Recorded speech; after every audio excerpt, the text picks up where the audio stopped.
What's up guys? Andito na naman po inyong kapatid sa kusina, Chaexze, at ngayong araw ay gagawa naman natin ng isang masarap na recipe itong ating kaning lamig or bahaw.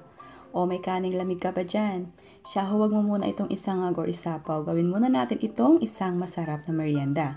Actually, pwede naman talagang merienda ang bahaw. Pero ngayong araw ay gagawin natin itong isang literal na merienda.